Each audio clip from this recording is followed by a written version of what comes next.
I'm swapping broken race flight microprocessor. First add some flux generously, set it up the revoke station to 380 degrees. Heat up the area.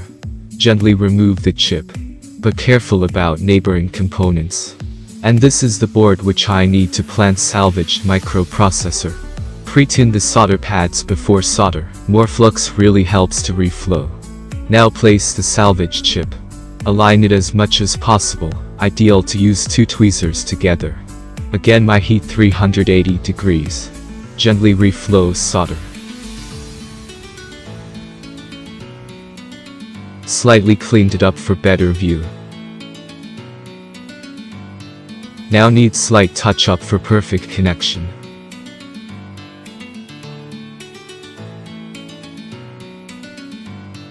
And moment of truth. This is the final result.